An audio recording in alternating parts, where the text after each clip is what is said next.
రోజు రాష్ట్రపతి ద్రౌపది ముర్ము పర్యటిస్తారు. కన్హా శాంతివనంలో రెండో రోజు అంతర్జాతీయ ఆధ్యాత్మిక సమ్మేళనం జరుగుతోంది. ఈ ఆధ్యాత్మిక సమ్మేళనానికి ద్రౌపది ముర్ము హాజరవుతారు. ఒకే రోజు రాష్ట్రపతి, ప్రధాని, సీఎం కార్యక్రమాలు ఉండడంతో పోలీసులు అలర్ట్ అయ్యారు. భారీ భద్రతా ఏర్పాట్లు చేశారు. ఎటువంటి అవాంఛనీయ ఘటనలు జరగకుండా చర్యలు తీసుకుంటున్నారు. రాష్ట్రపతి, ప్రధాని, సీఎం పర్యటించే ప్రాంతాల్లో ట్రాఫిక్ ఆంక్షలు విధించారు.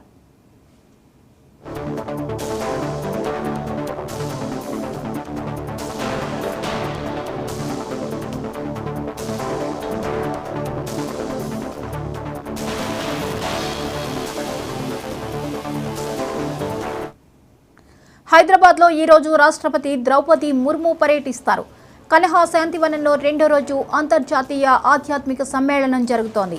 ఈ ఆధ్యాత్మిక సమ్మేళనానికి ద్రౌపది ముర్ము హాజరవుతారు. ఒకే రోజు రాష్ట్రపతి, ప్రధాని, సీఎం కార్యక్రమాలు ఉండడంతో పోలీసులు అలర్ట్ అయ్యారు. భారీ భద్రతా ఏర్పాట్లు చేశారు. ఎటువంటి అవాంఛనీయ ఘటనలు జరగకుండా చర్యలు తీసుకుంటున్నారు. రాష్ట్రపతి, ప్రధాని, సీఎం పర్యటించే ప్రాంతాల్లో ట్రాఫిక్ ఆంక్షలు విధించారు.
పల్నాడు